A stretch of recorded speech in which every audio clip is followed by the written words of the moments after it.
ാണ് ഇവിടെ ഭരണം മാറ്റം ഉണ്ടായിക്കൊണ്ടിരിക്കുന്നത്. യാതൊരു സംശയവും അതിലില്ല.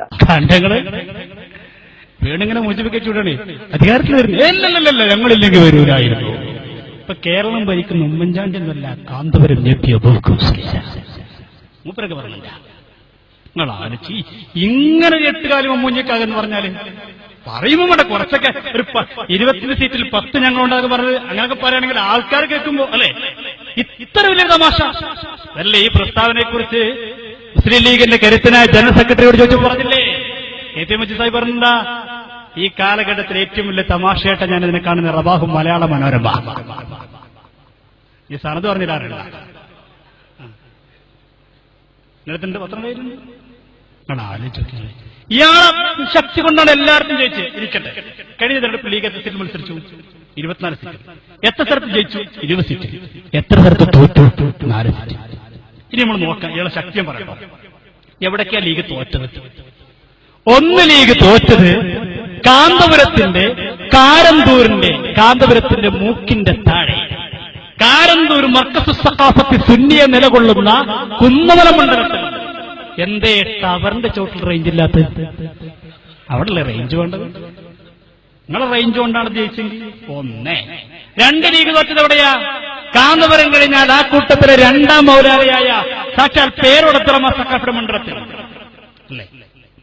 അവിടെ ആരാ ജയിച്ചത്? പടത്തോന് സുന്നത്ത് ജമാഅത്തിന് 110 സുന്നി. ആരാ? സഖാവ് ലതിക. തോറ്റതാരാ? സുന്നിയല്ലല്ലോ, സൂഫി. നിങ്ങളെ ആലോചിച്ച് നിങ്ങള് സൂഫിക്ക് എന്താ അവിടെ കുറവ്? സൂഫി നരിക്കാട്ടിലൂടെ തോറ്റില്ലേ? ശക്തിയുണ്ടെങ്കിൽ, പേരോടിന് ശക്തിയുണ്ടെങ്കിൽ, കാന്തപുരത്തിന് ശക്തിയുണ്ടെങ്കിൽ എന്തുകൊണ്ട് കുന്നമംഗലത്തും കുറ്റ്യാടി മണ്ഡലത്തിൽ ലീഗ് തോറ്റു? ഇതെല്ലാവർക്കും അറിയില്ല.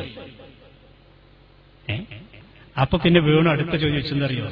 എന്നാ പിന്നെ 2014 ലോക്സഭാ തെരഞ്ഞെടുപ്പ് വരാനിരിക്കുകയാണ്. ഉമ്മൻചാണ്ടി പ്രതീക്ഷിക്കുന്നത് നിങ്ങളെയാണ്. ഇയാൾക്ക് ഇങ്ങനെ കയറ്റിവിടാണ്.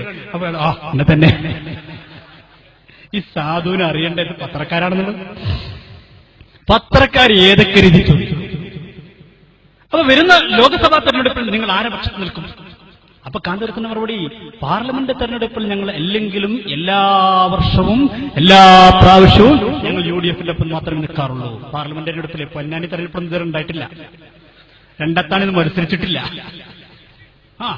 TK ഹംസ ഇല്ല, സ്ഥാനാർത്ഥിയായിട്ടില്ല.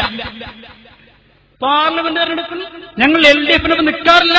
അതിന് കാരണം പറഞ്ഞാൽ ഞങ്ങൾ LDF-നോട് പറയാറുണ്ട്, നിങ്ങൾ അവിടെ പോയിട്ടൊരു കാര്യമില്ല, നിങ്ങൾ പ്രതിപക്ഷത്തിരിക്കുകയാണ്, നിങ്ങൾ മന്ത്രിസഭയിൽ അംഗത്വം എടുക്കുന്നില്ല, മന്ത്രിസഭയെ പിന്തുണക്കുന്നില്ല, പിന്തുണച്ചാൽ തന്നെ പിൻവലിക്കുകയാണ്, പിന്നെ നിങ്ങൾ പോയിട്ട് എന്താ കാര്യം? അതുകൊണ്ട് പാർലമെന്റ് തെരഞ്ഞെടുപ്പിലല്ല ഞങ്ങൾ ഒരിക്കലും LDF-നെ പിന്തുണക്കാറില്ല. കേട്ടോ, 2014 ലോക്സഭാ തെരഞ്ഞെടുപ്പ് വരികയാണ്. ഒരു പക്ഷേ കോൺഗ്രസിനെ സംബന്ധിച്ച് ഏറ്റവും വലിയ ബലപരീക്ഷണം നേരിടേണ്ടി വരുന്ന ഘട്ടമാണത്.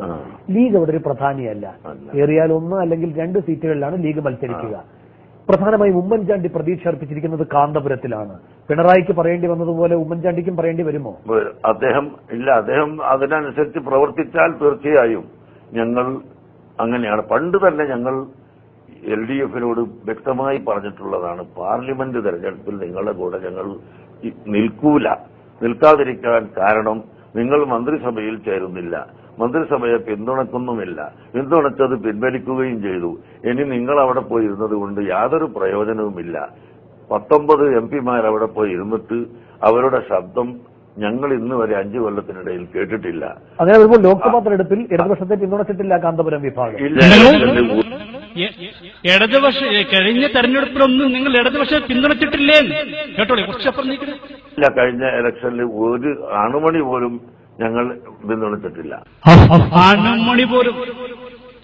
എത്ര നാര്യസ്ഥരാത്ത അവിടെ പൊന്നാനി മണ്ഡലത്തിൽ നടന്നത്, എത്ര കുത്തിവീട്ടാണെന്ന് കൂട്ടരെ. കണ്ണിയത്ത് ഉസ്താദിന്റെ സ്ഥാനാർത്ഥി ജയിക്കാൻ അങ്ങനെയുള്ളൂ പത്രത്തിലെഴുതി, കണ്ണിയത്ത് ഉസ്താദിന്റെ സ്ഥാനാർത്ഥി.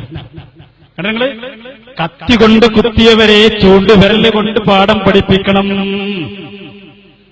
നിങ്ങള് സലാത്ത് നഗറിൽ കണ്ടോ? സലാത്ത് നഗറിൽ കണ്ടോ? കരയിൽ ബുഖാരിത്തങ്ങളെ കെട്ടിപ്പിടിച്ച് നിൽക്കുന്നതാരാ? ആരാണ് ആ കെട്ടിപ്പിടിച്ച് നിൽക്കുന്നത്? സാക്ഷാൽ ഹുസൈനണ്ടത്താണി. അവിടുത്തെ നേതാക്കന്മാർ പ്രസംഗിച്ചതെന്താ? കത്തികൊണ്ട് കുത്തിയവരെ ചൂണ്ടുവിരല് കൊണ്ട് പാഠം പഠിപ്പിക്കണം. കഴിഞ്ഞോ? കഴിഞ്ഞില്ല. ലീഗിനെതിരെ വോട്ട് ചെയ്യണമെന്ന് സുന്നി നേതാക്കൾ അതിന്റെ അടിയിൽ ഒരു പ്രസ്താവന ആരതാ? ഇടതുമുന്നണി സർക്കാർ ജനങ്ങൾക്കൊപ്പം നിന്നു VS അച്യുതാനന്ദൻ. ഇയാളെയും കൊണ്ടുപോയി സലാത്ത് നഗർക്ക്. ഇയാൾ ചെല്ലുമ്പോൾ ഒരു ഗേറ്റ് ഉണ്ട്, സലാത്ത് നഗർ.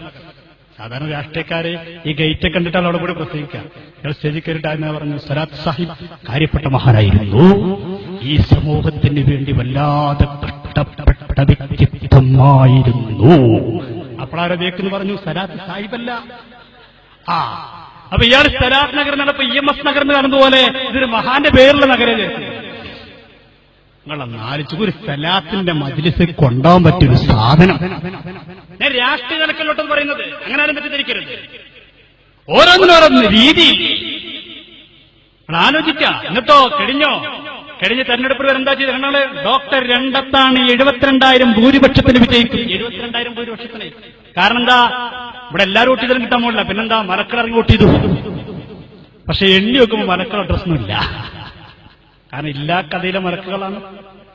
നിങ്ങൾ ആലോചിച്ചു, ആരാ രാഷ്ട്രീയത്തിന്റെ കളി കളിച്ചവിടെ?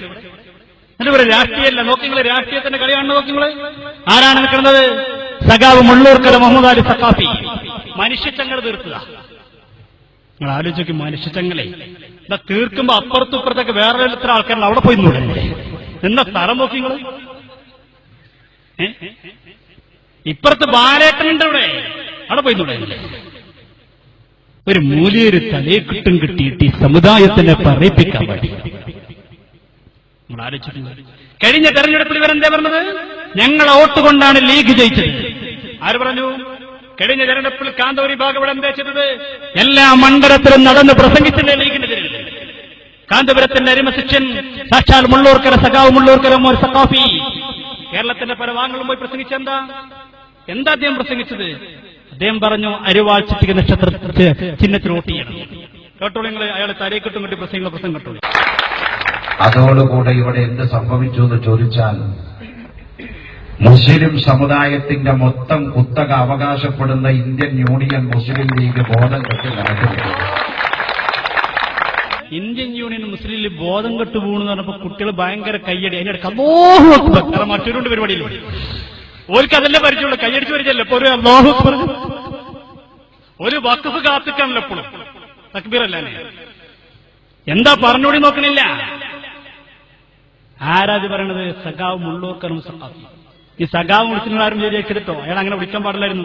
ഞാൻ അദ്ദേഹം പറഞ്ഞു, എനിക്ക് സഖാവ് വിളിക്കുന്ന ഇഷ്ടമാണ്. അദ്ദേഹം തന്നെ പറയട്ടെ. അങ്ങനെയാണല്ലോ.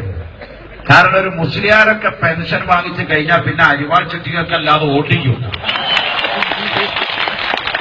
അത് സഹിക്കൂല.